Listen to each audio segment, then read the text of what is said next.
Jam of Life with our review of Only Murders in the Building and our Halloween favorites. Let's go.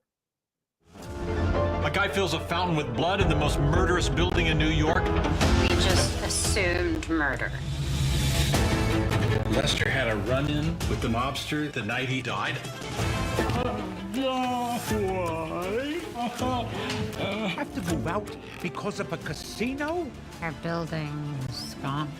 Brainy, would you like to see our box of clues? Mister's bird whistle. We figured something out. I found a finger. Nobody accidentally slices off their finger. This Is a message. And I also found this in Mickey's office. Is that Lester's elevator crank? Let's talk murder. The easiest way to win is to make your opponent think they're playing a different game entirely.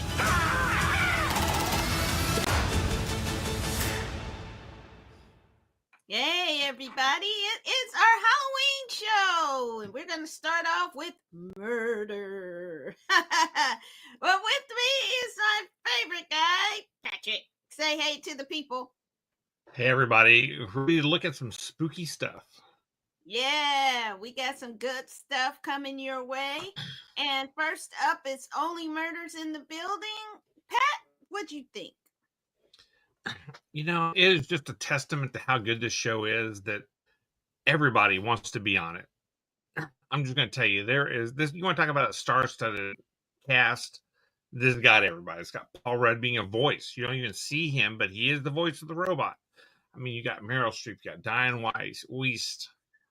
Maybe I'm pronouncing it incorrectly. You got Logan Lerman. You got Christoph Waltz.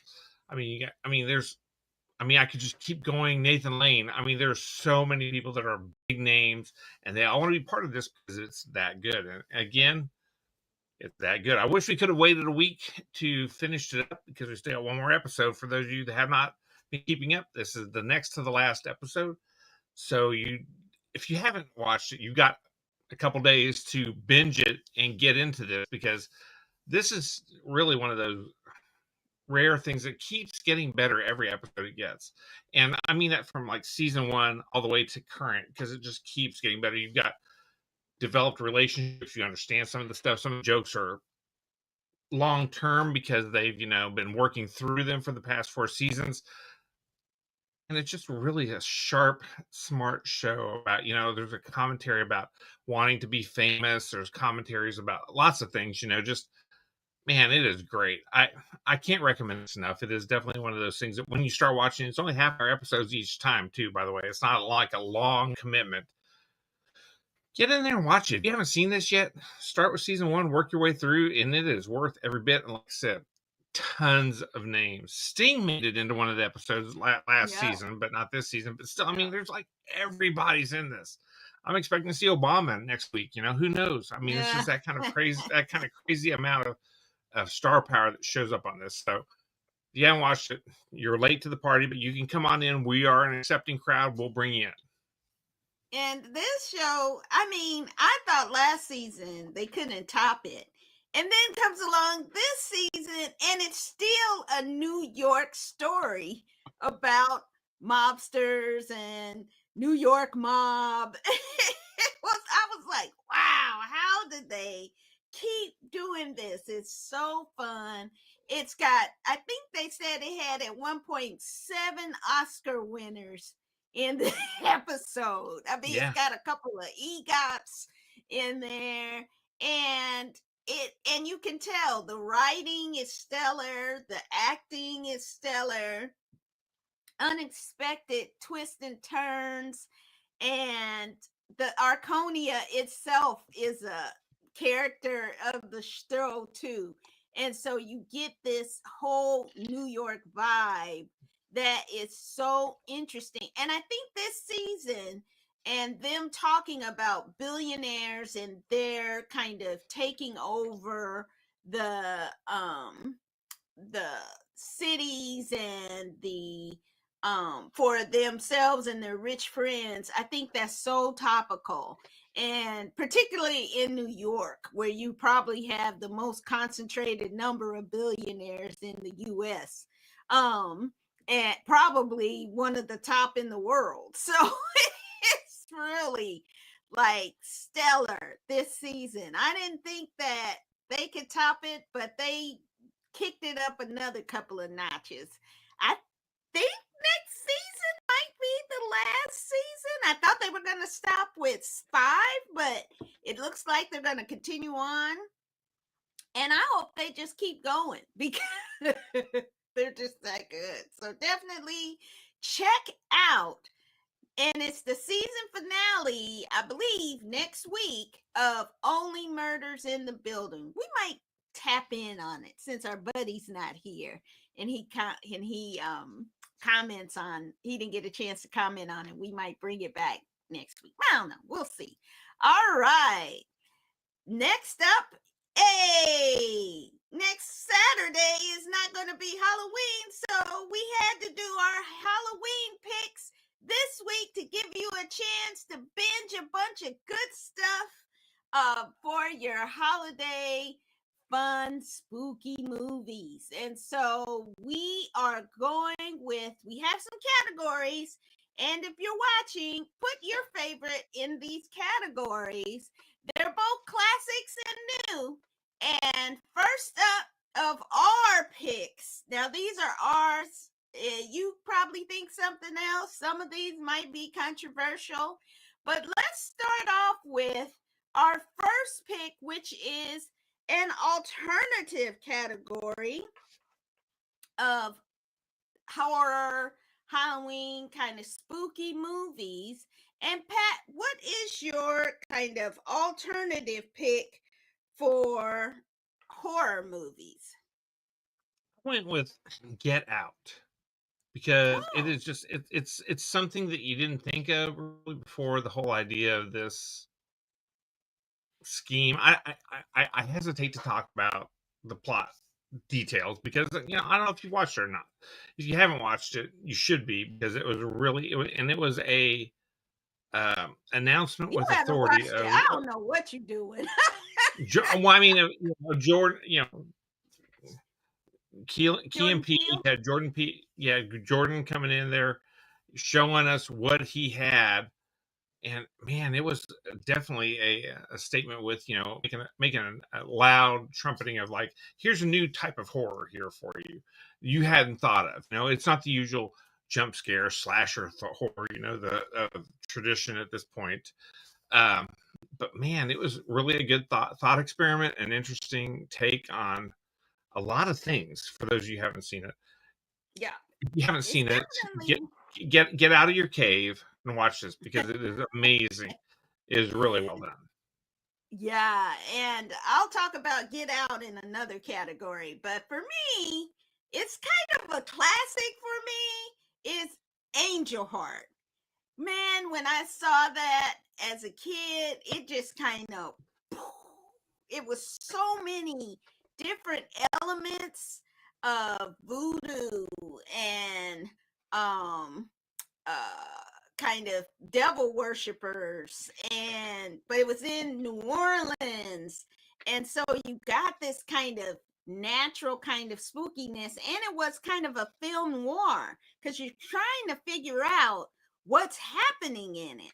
And you get to see Robert De Niro in a different kind of way. Mickey Rourke, this was kind of at his peak of fame, and Lisa Bonet's kind of big movie that kind of got her kicked off of a Cosby Show, which, spoiler alert, was a good thing for her to get away from that creep.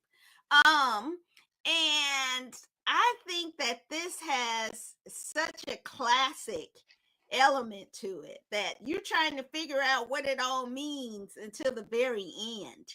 And a lot of symbolism, a lot of different things going on. So for me, Angel Heart is one of the top of the alternative kind of movie genres. Okay, up next.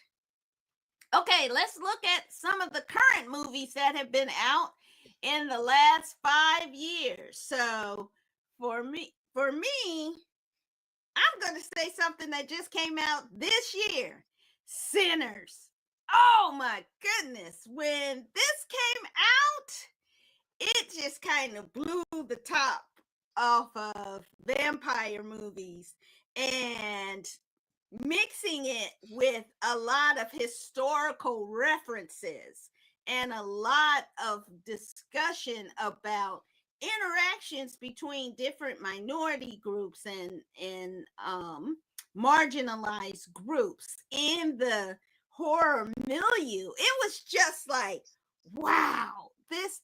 And Michael B. Jordan playing two characters of twins, but it's shot so seamlessly where it really looks like two different people in the way he portrayed the characters and the way that the director Ryan Coogler did the direction. It's just incredible. One of the best movies for me of the year, and one of my favorite current horror movies.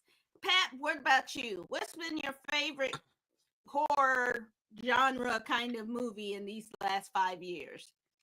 Well, those of you that have been watching this for a while, horror's not really my go-to. I really like The Substance. Man, Oh yes, I that was debated The Substance. that was Yes, all over the place, and the way they did it was yes, really sharp. And I want to tell you, it's definitely body horror. It was kind of in yeah, Cronenberg style type of yeah, hard to watch, but yet you can't stop watching. And yes. really super great performances from Demi Moore and Margaret Qualley. She was robbed. I mean, great performances and very uncomfortable watching. I'm just going to say that. I mean, it was uncomfortable, Yes. which makes me feel a little bit better than a lot of the horror movies for the most part. The horror movies genre is kind of kabuki theater to me, where there's rules, and we'll get to that when we get to the comedy portion. I've got comments on that will go to that. Yeah. But The Substance, if you haven't seen it, watch it and bear through the uncomfortable, because it is great. And all the way to the end. Watch Oh it. yeah. Because I think that final scene in the theater, I mean, it just says it all. I mean, it's Yes. just incredible. But the metaphor it makes.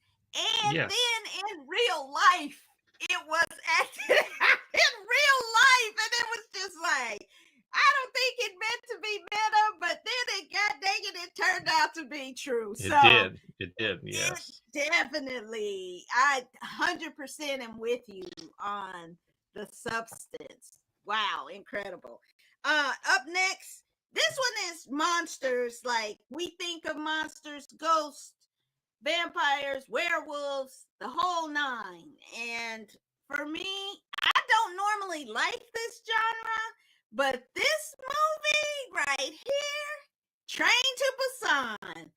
Oh my goodness. This one got me into a lot of Korean horror, and the thought of putting zombies on a train in the enclosed space and them trying to figure out how not to get bitten in that short amount of time was just, I mean, this guy, he is the one. And then he did a sequel called Peninsula, but I believe this is the director who did Parasite. And so I just love his stuff. I mean, mwah. And I don't like zombies. And you've been on this show, you know I don't like a zombie, but this, incredible, the best. Pat, what do you think? Your favorite? I'm going back a bit. I'm Yep. going to go back to An American Werewolf in London, which was such Oh, a genre defining type of movie as far yeah, as the way they shot it. Because at that point in time, it was all Jason, all Freddy, and here we have a kind of a lot more relatable type of someone who's just got an affliction, who doesn't know how to handle it. I mean, and the special effects, if you consider it, I want to say this was like 1988, 89 when it came yeah, out. late 80s, and amazing special effects for that particular genre, that time period when it came out. American Werewolf in London is still one of the better monster films. I mean, the others, they all tend to be, for the most part, a little bit interchangeable for me. You know, they may move the time frames. You know, they may move the cities, but they seem to follow a very similar script, a very similar story plot line, which seems to be a little bit overdone. You know what's going to happen. You know, okay, well, this is going to not go well because you've seen it not go well in 10 other movies. Yeah, this one was really good because it did kind of jump out of that rut that everybody else was in. So, American Werewolf in London for me. Yeah. Okay. Next up is one of my favorites, which is the psychological thriller category. And Pat, what are you thinking about the twisty turny head movies? Okay, I kind of debate on two because one of them kind of leans into another genre, one of your categories. My real choice is Signs because it was such a.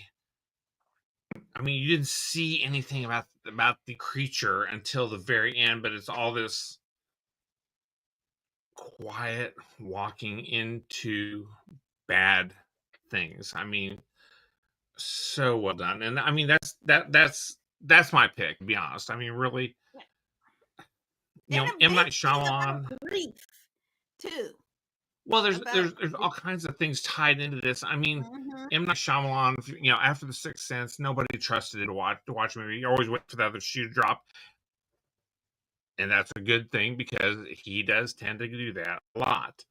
But that movie there was just so well done. You had two Oscar nominated, you know, two Oscar caliber actors who were the main protagonists in this. You had Joaquin Phoenix and you had Mel Gibson, who, despite his obvious problems publicity wise and everything else wise, was a great actor at that particular moment. He was kind of his peak, and you had Joaquin Phoenix kept rising up, and he was showing his stuff. I mean, and you had this director who was just coming off of his incredible debut, you know, as The Sixth Sense, which is still a great movie, by the way.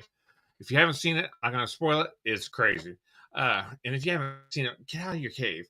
But amazing director. I mean, it was amazing director, great cast, and the story didn't give you any clue of where it was going, and it was so amazing. And it was, you know, again, that's my choice for sure. So for me, it's one that blew my brain out of my skull, and it's so many to pick for because I love this category. But this movie was The Cell.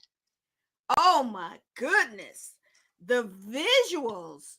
Tarsim Singh came out with this, and it looks amazing. And even if you go back and watch it right now, it still looks good, and it's still creepy, and it's still scary. And you like, oh my God, what's happening? And some of the things they were talking about were something I was completely unfamiliar with. And another one with Vincent D'Onofrio, who's one of our greatest actors of our generation and really doesn't get credit for when he does creepy scary. Oh my gosh, this guy in this one was just, even Jennifer Lopez was amazing in this. This was one of her best works. And I forget his Vince anyway, tall dude. He was really Vince Vaughn. great. Vince Vaughn.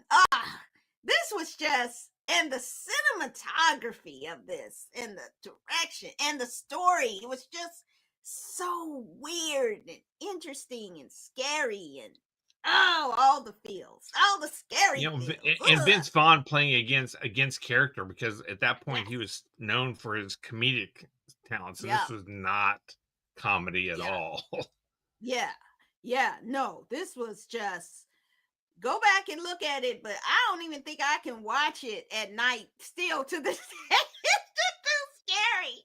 Woo! The Cell. All right. Next up is the comedy horror genre. And for me, it was Fright Night. Oh, I just love Fright Night. I just thought that was just so amazing, and what they did, and how funny it was, but also how scary. I think I probably have watched it 25 times. I don't know. I've seen it a bunch. And I still enjoy it so much. The Chris Sarandon as the vampire, super sexy. And then the he's one of the sexiest vampires there been. And you and the friend of the heroine, oh, what's his name? The little loser guy who gets turned. That scene when he gets turned is so sad. And just heartbreaking. Roddy McDowell in one of his most famous roles. It was just everything about it. It was just mwah. Now, if you watch it right now, the special effects are some bullshit. But it was, it wasn't the nice one we have today. And I'm not talking about the one from the recent one. That was kind of trash. God rest Anton Yelton's soul, but that one wasn't great. They shouldn't have even redid this one. But for me, I mean, there's a lot.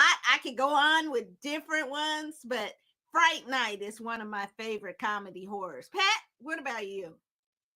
Well, I'm going to go with it straight up, making fun of all the stupid kabuki rules that we have going on. You know where I'm going with this? It's going to be Scary Movie, the first one, because when it first came out, you're like, oh yeah, all these things that we've all been making fun of quietly on individual things, they rolled it all into one big, yeah, this is all stupid, because I don't, I love Halloween. I've got a 16-foot skeleton in front of my yard.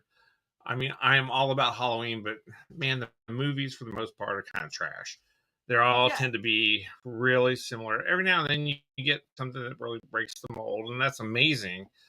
But for the most part, they tend to follow very specific rules as outlined in this particular movie.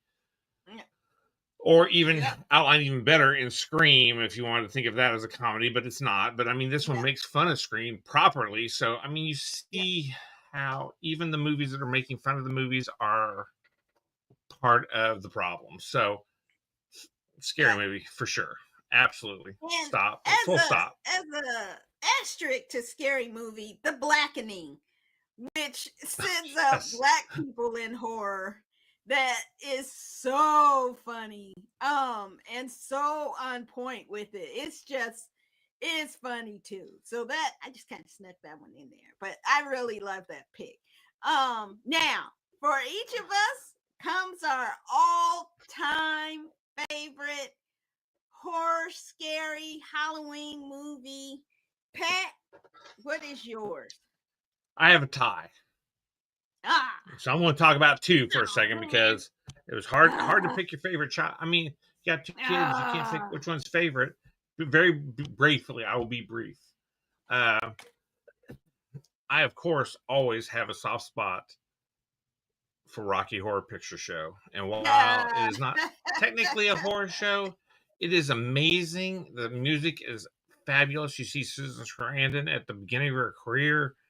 God, and Tim Curry is in full power through this whole movie. How can you even? There's nothing bad to say about it. It's hilarious. It is a cultural touchstone, I would dare say.